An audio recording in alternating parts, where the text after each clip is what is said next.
Yes, you read the title right. If you think there's not a million different ways things can go south, well, you'd be dead wrong. So I skipped the first week of Simulated Universe, and I also apparently skipped the first monthly shop because it was released towards the end of the month. Yeah, not the best start. So for those of you who are just starting Honkai Star Rail right now, you don't have to repeat these same mistakes I did. So here's what I'd do if I were to start my Honkai Star Rail account all over again. Let's get started. If you don't get the desired banner character, don't worry too much. In this case, it'll be Seele. Seele? Seele? How do you pronounce this name? Seele! Huh. Okay. In CWA, we trust. And while Seele is a very good and broken, I would say, character, you could always get her during her rerun. And knowing gacha games, she'll probably be power crept about 3 to 4 patches from now. The reason why she's so well designed right now is because there's only 2 quantum characters and 1 imaginary character. Seele being one of the quantum characters, the other you can get for free in the Forgotten Halls, which is basically the Spiral Abyss version of Honkai Star Rail. So once you get to the Snow Planet, you unlock these calyxes, which is basically what you use your energy for. Pre-level 30, what I recommend is farming the golden calyxes for level up materials to level up your characters with, level up materials to level up your light cones with. Right after you get past level 30, however, is where I would recommend starting to farm these Crimson Calyxes, which is basically level up materials for your traces. Traces, if you didn't know, is basically skills in Genshin. These are basically gradual, linear, and flat upgrades to your characters. So if you don't level these traces up, you're basically ignoring damage, healing, and potential tankiness of your character. And once I get past Trailblazer level 45 is where I start to farm relics. The reason for that is chance of getting these golden relics. Once you get far enough into the story to unlock this zone, you can get purple relics from chests. So be patient, it's gonna be a while till you get those golden artifacts. I wouldn't farm them actively if you haven't reached level 45, because 40 energy per dungeon for just purples and a chance to get golden artifacts are a complete waste in my personal opinion. I would rather use it on the Simulated Universe where you get these 2 spare relics, which are basically spare stat slots, which can buff your characters even further. So the second thing I would do, especially when it's at the end of the month, well, check this shop, okay? There will be these monthly shops if you've never played a whole game in your life. These monthly shops are traded with the tokens that you get from summoning your characters. These are great because you currently get 10 wishes every month. Make sure to claim these before they reset. However, unlike Genshin Impact, what you want to do is actually save on this shop. Now the reason why you want to save on the shop and not spend it on summon tickets is because there will be 5-star light codes, which is basically the weapons of this game, and these are not crappy light codes at all. So do not spend it for recruitment vouchers, please. With how difficult Honkai Star Rail battles are getting mid to end game, you're gonna need them eventually. Speaking of light codes,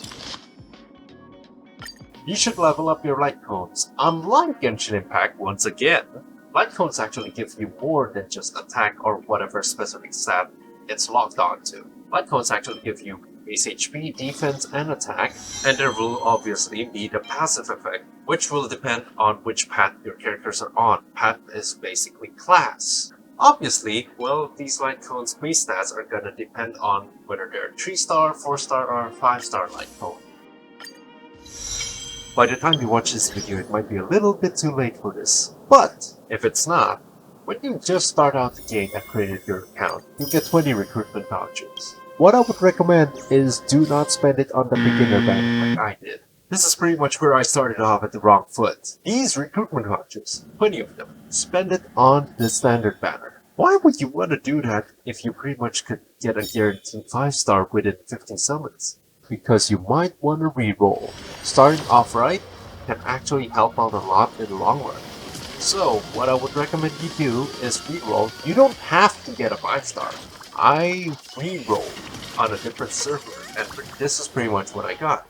I'll keep this. I mean, like, your units are as good as you know them, so as long as you study these units, they'll pretty much carry you throughout the entire game. Just reroll until you get like about multiple 4-stars within one of the 10 rolls. And pretty much start off with some 4-stars rather than 1 or 2. In my very first account, the account you're seeing right now, I pretty much only got one 4-star after the guaranteed A-star. If you do roll a 5-star however, congratulations to you, that's even better. Because now you get 2 5-stars. For after summoning a 5-star on the beginner banner, do not roll on the beginner banner anymore. The reason for that is, first of all, there's this 300 point system where you pretty much could summon a 5-star of your choosing, and summoning on the beginner banners does not accumulate to this. Second of all, your beginner banner only guarantees 1 5-star. That's it. Right after that, it's pretty much wasted pulls in this situation. Break effect, effect hit rate, and effect resistance. What are they? Well, break effect basically increases the amount of damage you do when you break an enemy shield. Break effect does not mean you break enemy shields faster. Effect hit rate means you'll do a certain status effect much more frequently. Take it sorta as a crit chance. But for status effects, putting effect resistance on your units basically means the complete opposite to effect hit rate, which means you're less vulnerable to status effects compared to your entire roster.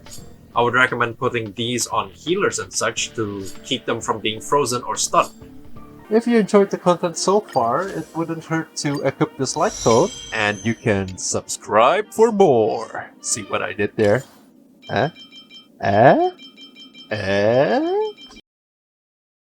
Do side quests on this game, please. There's a certain point where you can't get past the main story. However, side quests actually do give you your account EXP, so please do those. So if you don't know how to activate side quests, look at your minimap. There should be a speech bubble on the bottom right corner. Click on that, talk to one of the units, and ta-da! Side quest achieved. Build your Fire MC. He or she is basically one of the most top tier tanks you have within the game. They taunt, apply shields to all your allies, and they do a lot of fire AoE damage with their ult. So, when given a chance to trade currency for the physical MC's Eidolons, which is pretty much the Constellation version of this game, do not spend your currencies for the physical MC's Eidolons, please. It's better well spent buying everything else within the shop other than that Eidolon, because you're gonna switch over anyways and the Eidolon's going to reset. So you need the Fire MC's Eidolon instead of the physical one. It does not convert. Do not be mistaken. It does not convert, okay? It does not convert.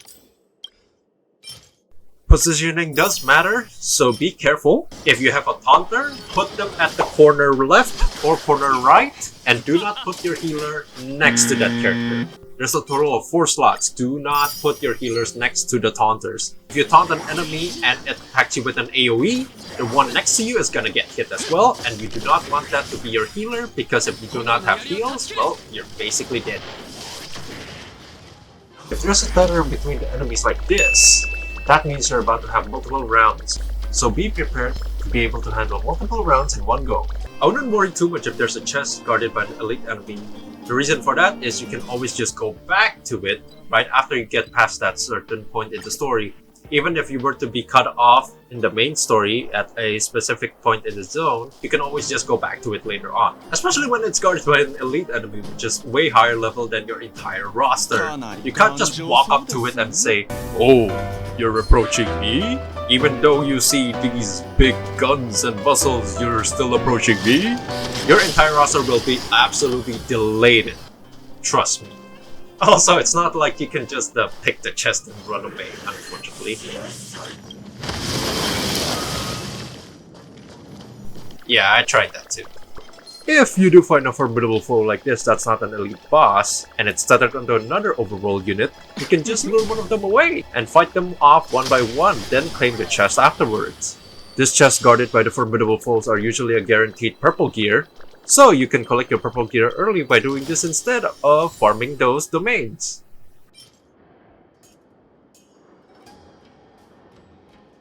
Finally, do your simulated universe. I know it can be a bit daunting when you first go in and you see these points. Looks like a lot of points. Well, don't be scared. These points are accumulating. They'll actually stack up your points, so you can pretty much fail over and over and over. And these rewards do reset weekly.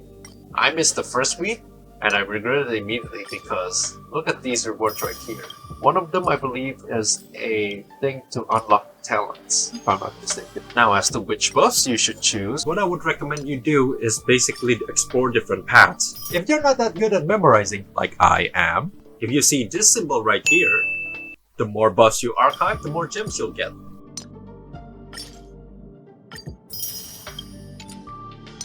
Now, earlier I mentioned not to do artifact domains. However, what I would recommend you do right after you finish the quest at level 25 is do your Echoes of War instead.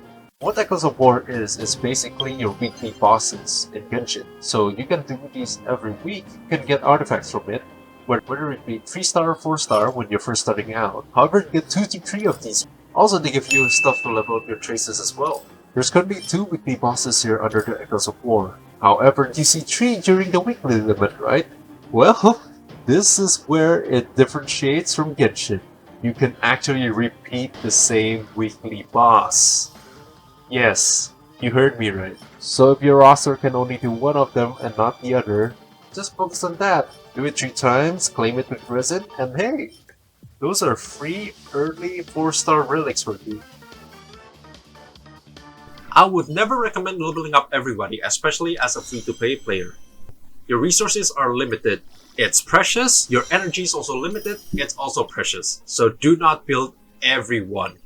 That being said, level them up past level 20. The reason for that is you get the standard banner recruitment vouchers if you get them past level 20, level 50, and level 70.